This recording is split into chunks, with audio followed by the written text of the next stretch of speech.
실질 주주의 의결권 행사 방법 해가지고 거기에 두 번째 안건에 보면 영어로 그런 말이 있습니다.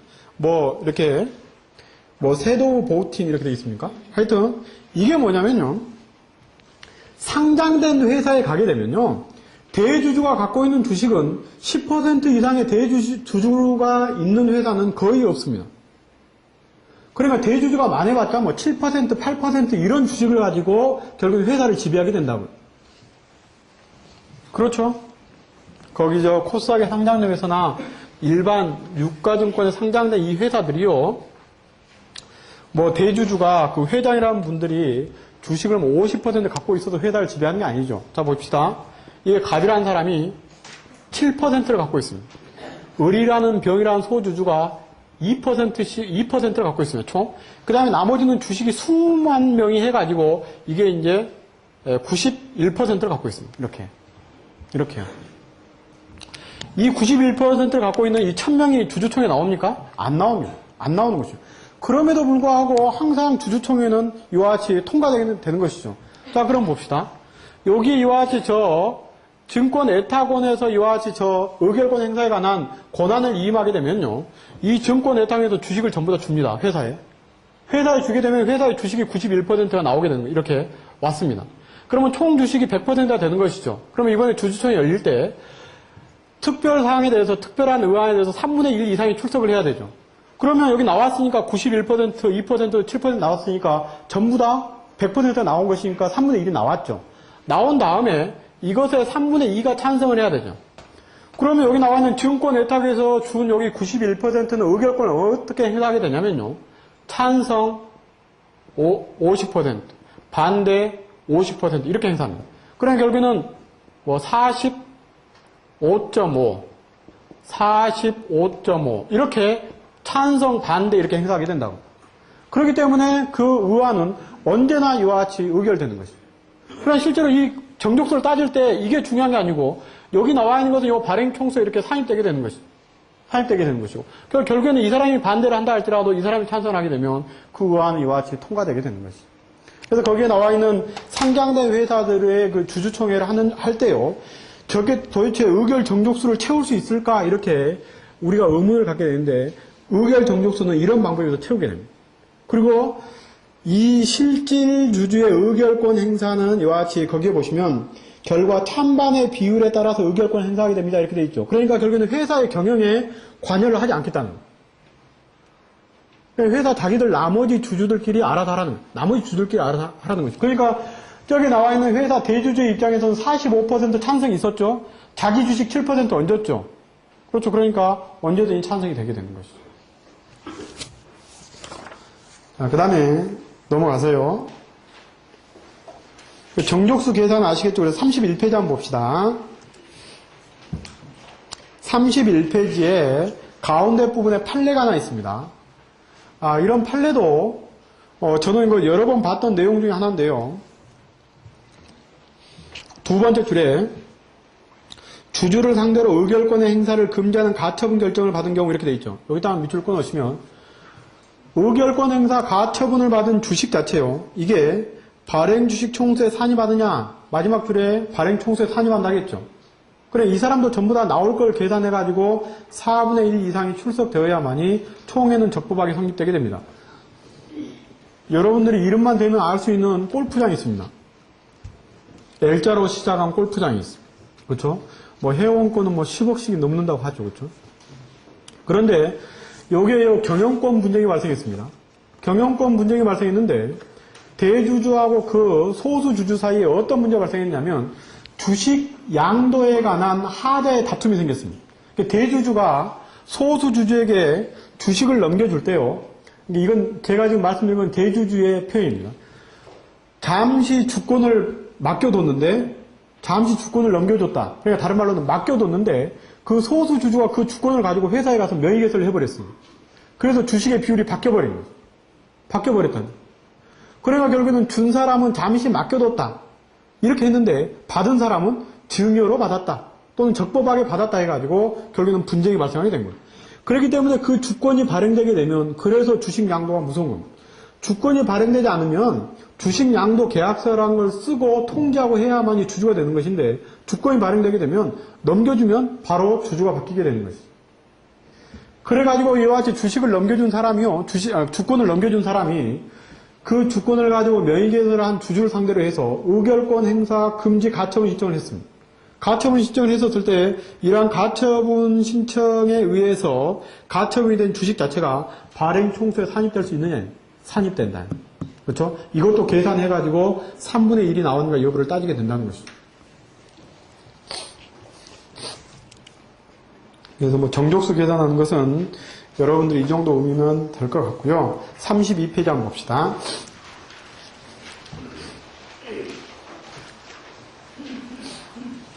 자, 주주총회 의사록입니다. 그 32페이지에 그 주주총회 의사록을 보시면 일시, 장소 이렇게 되어 있는데 요 일시, 장소나 여기에 주식의 총수나 출석 주식수나 주주 총수, 출석 주주수는 반드시 회사에게 기재하도록 시키시기 바랍니다. 그렇죠? 하여튼 회사에게 전부 다 기재하도록 시키시고 이런 거 손댈 필요가 없는 것이죠. 그 밑에 그 대표이사 이민호 이렇게 되어 있는데 이것은 주주총회 의장은 누가 될 것이냐 이런 이야기입니다. 주주총회 의장은 누가 될 것이냐 이런 이야기. 회사의 주주총회 의장은 우리들의 일반적인 정관 전부 다 대표이사가 되도록 되어 있습니다. 그렇기 때문에 의장인 대표이사 누구누구는 또는 의장인 누구누구는 이렇게 기재를 하게 되죠. 별도로 의장을 선임한 절차를 거치지 않습니다. 그런데 이번에 이제 대표이사인 그 이사를 해임하는 주주총회를 해야 되는 경우에는 대표이사가 안 나오는 것이죠. 그렇죠? 안 나오는 것이죠. 이런 경우는 정관의 순서에 따라 가지고 결국에는 이와 같이 의장을 정하기도 하지만 일반적으로 출석한 주주들이 의장을 선임해 가지고 이와 같이 회의는 진행하면 되는 것이죠. 왜냐하면 의장이 되었다 할지라도 그 의장이 결정의 권한을 갖고 있는 건 아니기 때문에 이 의장 선임의 절차만 문제가 없다면 문제되지 않습니다. 그러니까 일반적으로는 의장은 정관에 정해져 있지만 이와 같이 대표이사인 그 이사를 해임하는 주총 같은 경우에는 여기 나와 있는 의장을 선임하는 문제가 남게 된다. 그렇죠? 의장을 선임하는 문제가 남게 된다. 그래서 이와 같이 대표이사인 의장이, 즉 의장인 대표이사가 출석하지 않았기 때문에 이와 같이 주주들의 호선으로 주주들이 의장을 누구누구로 정했다. 그렇게 해서 진행하면 되는 것이죠. 나머지 경우는 특별한 거 없고요. 제일 밑에 그 날인과 관련해 가지고요. 상호, 주식회사 뭐뭐뭐, 대표이사 이민호, 취임한 이사, 취임한 감사, 주주 신천수 이렇게 되어 있죠. 자, 여기에 우리가 이제 그 의사록에 기재할 사람이 누구냐 이런 이야기입니다. 법률에서 요 주주총회 의사록에 기재할 사람은 원칙적으로 출석한 이사들입니다. 출석한 이사들입니다. 이사들만 기명 날인하면 되지만 여기에 취임한 감사가 기명 날인했다 할지라도 의사록은 문제되지 않습니다. 또 주주가 기명 날인했다 할지라도 의사록 자체가 문제되는 건 아닙니다. 출석한 이사들이 기명 날인했으면 문제될 여지가 없다는 겁니다. 그래서 우리가 이제 요즘에 요 취임한 이사나 취임한 감사를 기명 날인하고 도장을 찍는 이유는 이자들에 대해서 별도의 취임 승낙서나 인감증명서를 받지 않기 위해서 이와 같이 날인을 시키죠. 그렇죠? 날인을 시키죠. 예, 그래서 별도의 취임 승낙서나 인감증명서를 첨부하지 않고 공증받는 의사록에 취임한 임원이 기명 날인을 했다면 이와 같이 취임 승낙서나 인감증명서를 별도로 첨부할 필요는 없을 것이다 이런 이야기입니다. 그리고 여기 뭐 대표이사야 별도로 취임 승낙서를 첨부해야 되겠지만 이사나 감사는 그렇지 않다는 것이죠. 그 위에 판례에 보시면 밑줄 꺼져 있는 게 있습니다. 옛날에 이사들이 전부 다 퇴임을 하고요. 사임 또는 퇴임을 하고 새로운 이사들이 선임되는 주주총회를 할 때 여기에 기명 날인을 해야 될 사람들은 누구냐 이런 이야기입니다. 이때는 여기에 있는 것처럼 사임하는 자 또는 퇴임하는 자와 취임하는 자가 함께 기명 날인을 해야 될 것이다. 그렇기 때문에 결국에는 사임서를 별도로 이와 같이 받지 않거나 또는 사임서를 별도로 받는다 할지라도 출석을 했다면 가급적이면 취임한 이사, 사임한 이사, 취임한 이사, 사임한 이사 해가지고 전부 다 기재를 시키는 게 좋겠다 이런 이야기. 이것도 이제 누가 도대체 여기다 기명 날인을 해야 되는 것이냐 이런 이야기. 원칙적으로 기명 날인을 할 수 있는 사람은 시간적으로 따지게 되면 사임한 사람이 해야 되겠습니까? 취임한 사람이 해야 되겠습니까? 취임한 사람이 하게 됩니다. 주주총회가 끝나는 시간에 이사가 되는 게 아니고 주주총회 1호 의안의 이사의 선임 안건이 끝날 때 그 사람이 취임 승낙만 하면 결국엔 그 사람은 이사입니다. 여기 밑에다가 의사록에다 도장을 찍어야만 이사가 되는 게 아닙니다. 그렇죠? 예. 취임 승낙이 반드시 인감증명서를 첨부해야 됩니까? 그렇지 않습니다. 그것은 등기를 하기 위해서 그런 것이지 그렇지 않죠. 그런 방법은 제한이 없습니다. 그러니까 법률적으로 시간적인 순서를 고지 따진다면 취임한 이사가 날인한 게 원칙이겠지만 사임한 사람, 퇴임한 사람도 여기에 참석을 했으니까 기재를 하라 이러냐. 그래서 다 같이 기재를 하시기 바랍니다. 자, 그 다음에 넘어갑시다. 이사입니다. 자, 이사의 수는 3인 이상이다. 그 다음에 2항에 이사의 임기는 3년을 초과하지 못한다 있는데, 그 다음에 3항에 이사의 임기는 정관으로 그 임기 중에 최종의 결산기간은 정기총회 종결에 이르기까지 연장할 수 있다고 되어 있죠. 요 세 가지 조문은 다 중요한 조문들이죠. 그렇죠? 그래서 여러분들의 그 정관에 보시면 이사는 1인 이상으로 한다 보통 규정하고 있습니다. 그렇죠? 그래서 그 밑에 정관의 규정 보시면 우리가 보통 만드는 정관은 이사의 수는 1인 이상으로 한다라고 보통 규정을 한다는. 그렇죠? 다 이렇게 하죠. 그래서 이사를 1명 또는 2명으로 만들 수 있다. 근데 5억 원이 이와 같이 5억 원이 초과되게 되면 이사는 3인 이상으로 만들어야 되는 것이죠. 그러니까 이사가 1인 이상이라면 2인도 둘 수 있고 3인도 둘 수 있는 것이죠. 그래서 이사가 3명 있다가 1명이 사임을 하게 되면 보통 우리는 등기부에 그냥 사임서만 넣어가지고 등기를 하지만 원래는 정관을 첨부해서 넣어줘야 되는 거예요. 만약에 정관의 규정에 우리 회사 이사는 3인 이상으로 돼 있다 그러면 1명을 더 선임해야 되는 거 아닙니까? 그렇죠? 그런데 요즘에는 일반적으로 정관에 그냥 1인 이상으로 돼 있으니까 1명 사임해도 그냥 사임서만 딱 넣어가지고 등기하는데 원칙적으로 그렇게 해서는 안 되는 것이죠. 정관을 반드시 첨부해서 넣어야 되는 것이죠. 왜냐하면 뭐 등기부에 우리 회사는 이사의 숫자는 1인 이상으로 한다 기재가 돼 있지 않으니까요. 그렇죠? 모르는 것이죠. 등기관은. 가끔 보정 나는 경우는 이런 경우들 아닙니까? 그 다음에 또 두 번째는 자본 증가가 있는 경우요. 예전에 이사가 1명 또는 2명 있다가 자본이 증가돼서 이와 같이 5억 원이 넘게 시작하는 경우에는 5억 원이 이와 같이 넘게 되면 반드시 이사의 수는 3인으로 맞춰야 되는 것이죠. 근데 이것도 가끔 놓치게 되는 것이죠. 네, 이런 것도 주의하시면 될 것 같고요. 뭐 특별한 것은 없습니다. 자, 그 이사의 임기는 3년을 초과하지 못한다. 이것은 요 밑에 판례에서 다시 설명을 드리겠고요. 이사의 해임입니다. 우리가 가장 이제 껄끄러운 게 이게 아닙니까? 그렇죠? 이사의 해임이요. 이사의 해임. 이사의 해임은 거기에 언제든지 이렇게 말이 있고 주주총회 특별결의로 해임할 수 있다고 되어 있죠. 이 언제든지란 말은 이 사람이 뭐 우리가 굳이 총회 의사로 있다가 임무를 태만히 함으로 또 이와 같이 위법 행위가 있으므로 또는 이 사람이 뭐 이와 같이 출근하지 않으므로 이러한 사유를 굳이 기재할 필요는 없다는 겁니다. 꼭 부정행위가 있어야만이 해임을 하는 건 아니라는 것이죠.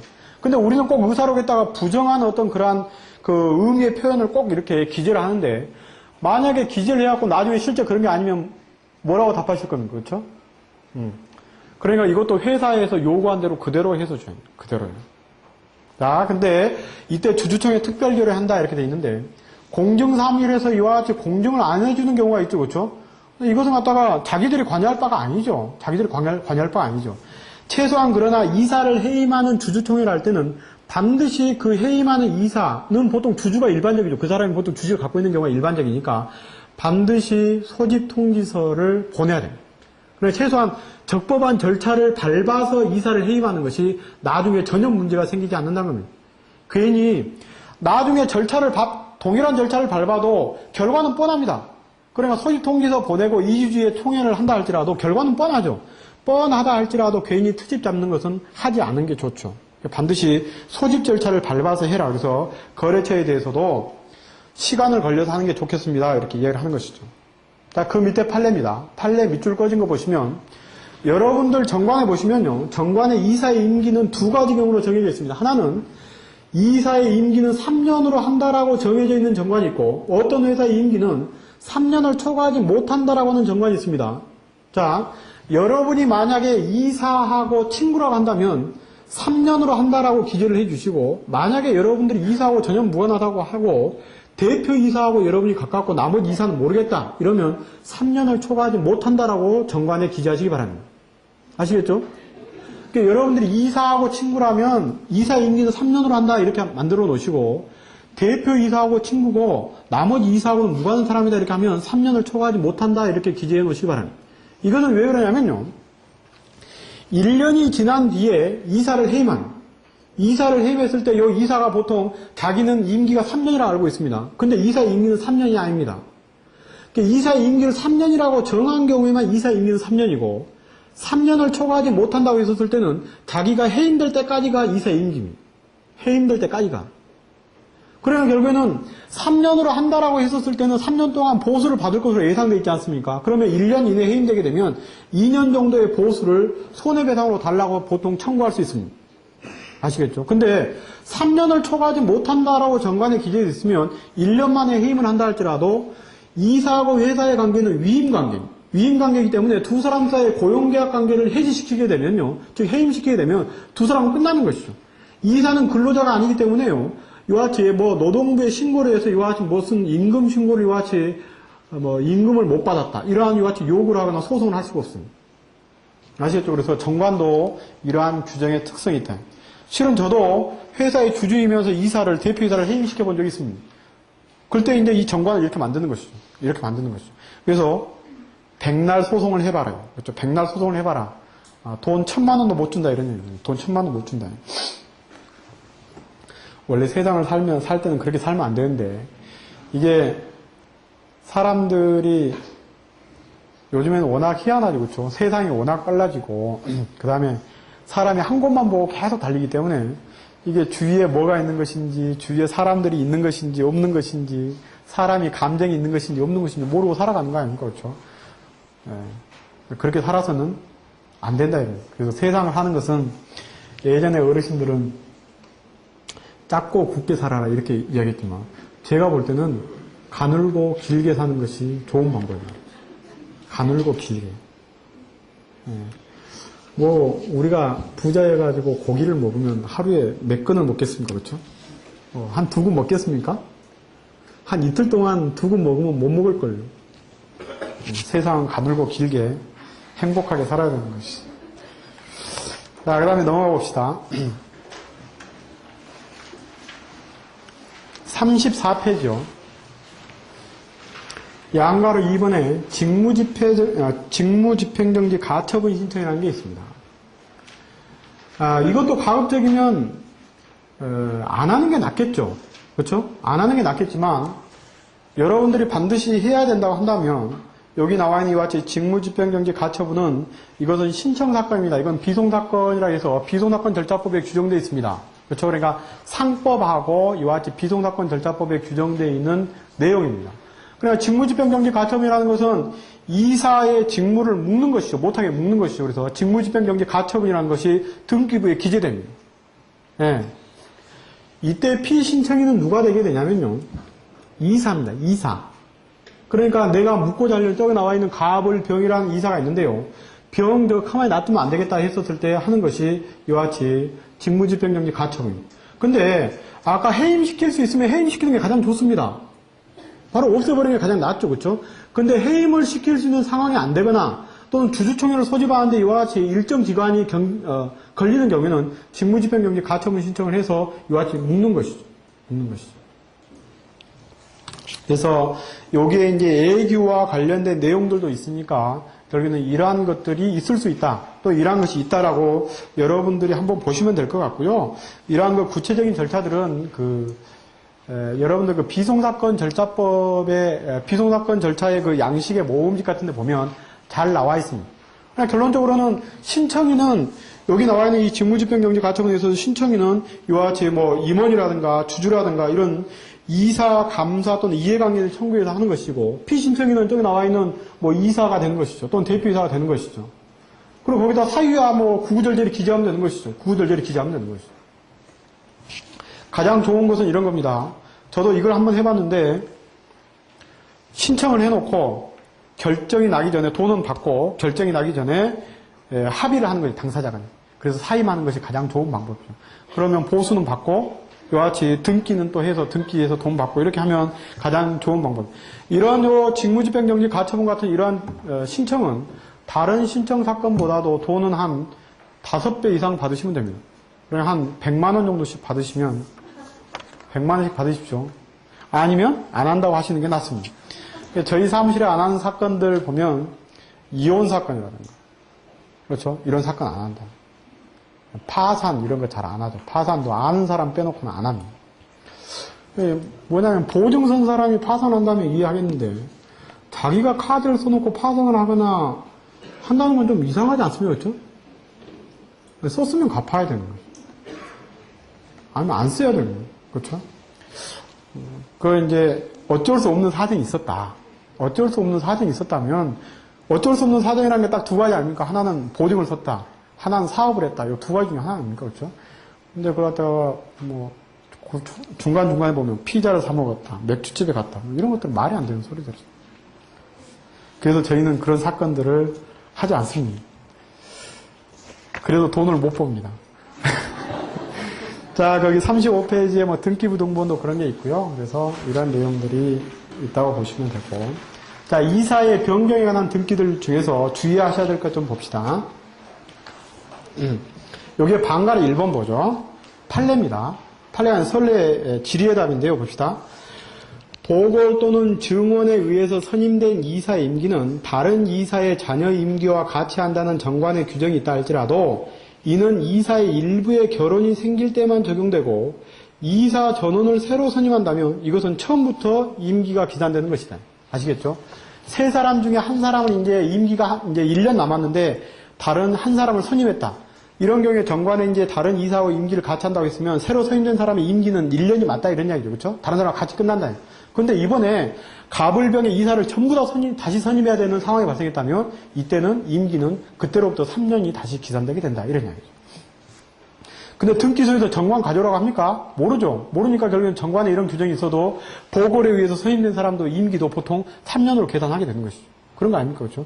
정관에 그런 규정이 있어도 등기소에서 정관을 보는 게 아니기 때문에 특별히 문제는 생기지 않죠. 합병입니다.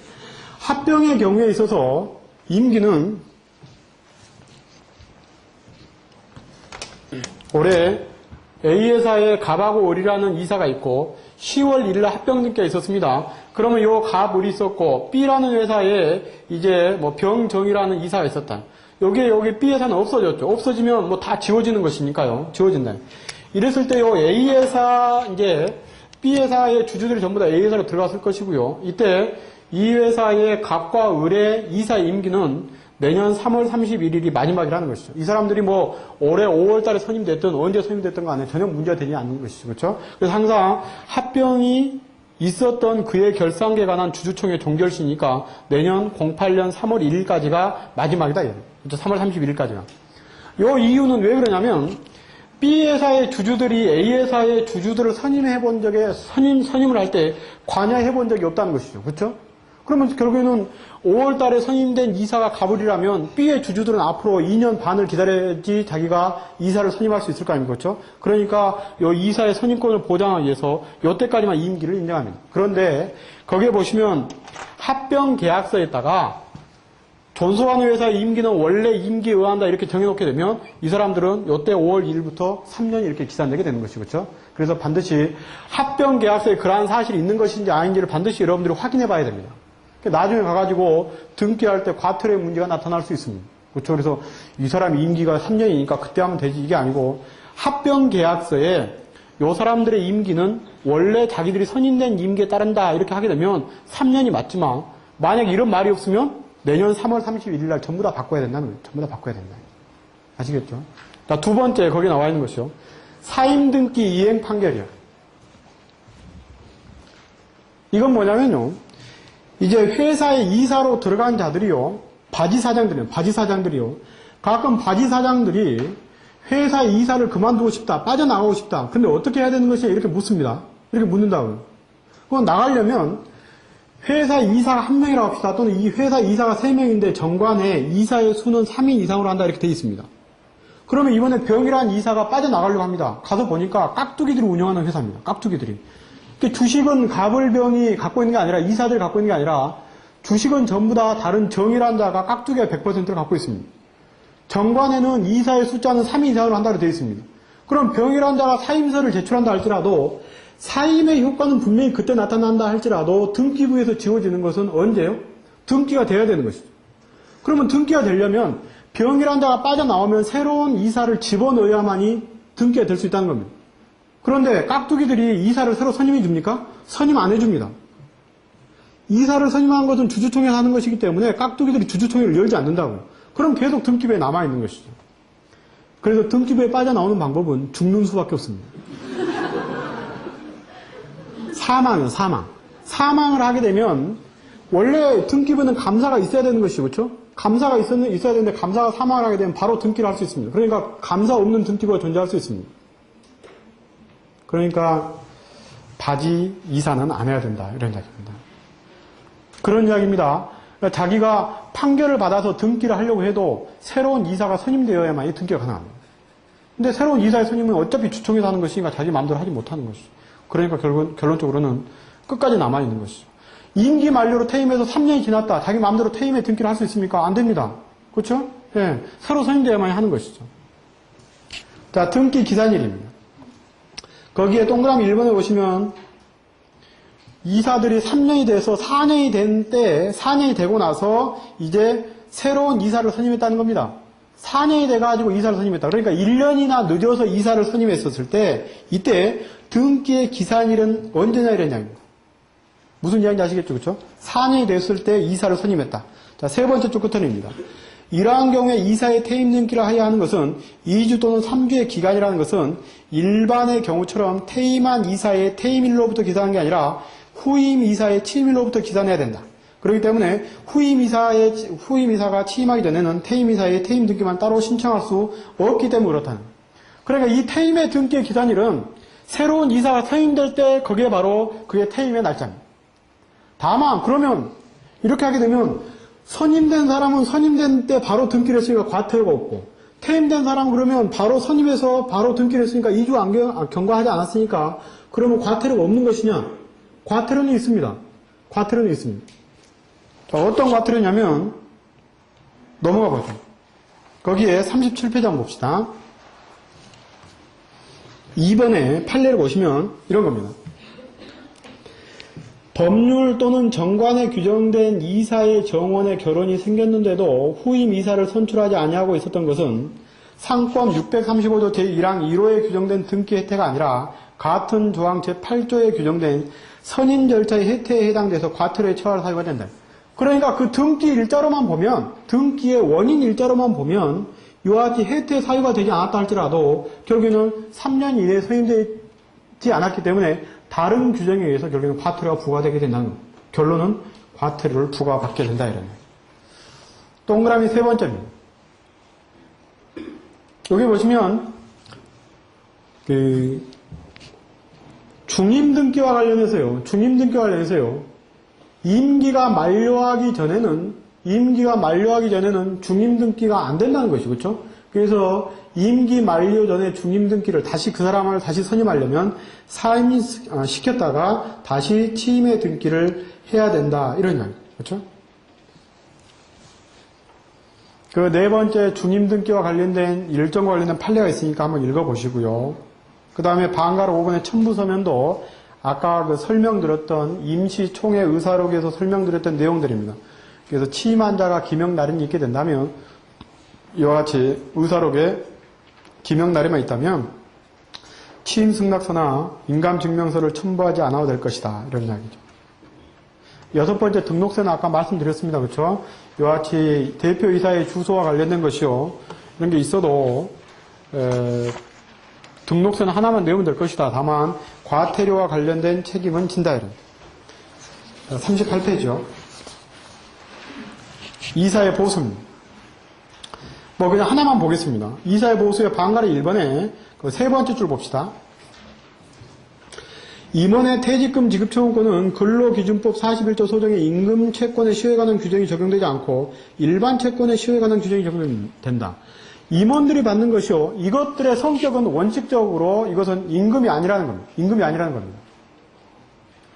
반드시 임금이 아니라는 건 아니고 원칙적으로 임금의 성격으로 볼 수 없다는 겁니다. 임금의 성격으로 볼 수 없다는 겁니다. 그렇기 때문에 아까 이사들을 갖다가 중도에 해임해도 자기가 그동안 근로했던 보수를 달라고 요청할 수 없는 것은 이자가 근로자가 아니기 때문에 그렇습니다. 물론 그자의 성격에 따라서 이 사람은 다만 등기부상의 이사에 불과하고 실질적으로는 뭐 직원이었다. 이렇다면 또 이와 같이 근로와 관련된 문제가 발생할 수 있겠지만 원칙적으로는 아니다 이런데. 자, 38페이지에 거기에 방가리 1번에 자기거래 금지요. 제목에다가 밑줄을 끊어놓으신다면 여러분들이 그 부동산 등기를 하실 때 그 이사의 의사록을 첨부해야 되는 경우가 있습니다. 가끔요. 그렇죠? 예. 이게 자기거래 금지에 해당되는 경우요. 자기거래 금지에 해당되는 경우요. 자, 여기서 우리가 하나 본다면 이사가 2명입니다. 이사가 2명인데 이번에 회사의 재산을 이사 한 사람한테 팔려고 합니다. 회사의 재산을 이사 한 사람한테 팔려고 합니다. 그러면 이제 이사의 승인이 있어야 되는데 이때 이사의 승인을 하려면 이사의 결의는 과반수 출석에 과반수 찬성입니다. 그러면 이사가 2명 있으면 과반수 몇 명입니까? 2명입니다. 그러면 2명이 나와서 2명이 찬성을 해야 되는데 문제는 이 회사의 재산을 양수받은 사람은 특별한 이해관계가 있기 때문에 의결권을 행사하지 못합니다. 의결권을 행사하지 못해도 원칙적으로 그자는 뭡니까? 이사에 출석할 수 있습니다. 그러면 결국에는 과반수는 출석한 것이죠. 출석하고 그 사람은 뭘 뺍니까? 출석한 주주의 의결권을 빼는 것처럼 의결 정족수를 뺍니다. 그러면 결국에는 한 명이 나와서 2명이 나와가지고 한 명의 의결권을 가지고 한 명이 전부 다 찬성을 했으니까 실은 그 한 명의 의사록 가지고 가능한 것이죠. 그런데 문제는 있을 수 있습니다. 그러니까 이때는 뭡니까? 이사의 의사록과 주주총회 의사록을 전부 다 받아두는 것이죠. 무슨 의미인지 아시겠죠? 그렇죠? 이사가 만약에 3명이라면 그 사람 한 사람 빼고 나머지 2사람만 의사록을 작성하면 전혀 문제가 없는데 이사가 2명인데 한 사람이 특별 이해관계에 있으면 2사람이 나와가지고 한 사람만 찬성을 해도 문제가 안 된다는 겁니다. 그것은 이와 같이 정족수 계산하는데 아무런 문제가 되지 않는다는 것이죠. 그렇다 할지라도 주총 의사록을 별도로 받아두는 게 좋겠다 이런. 무슨 의미인지 아시겠죠? 네. 실제 이런 경우가 있습니다. 자, 그 다음에 38페이지는 놔두고요. 이사에는 쉬었다가 합시다.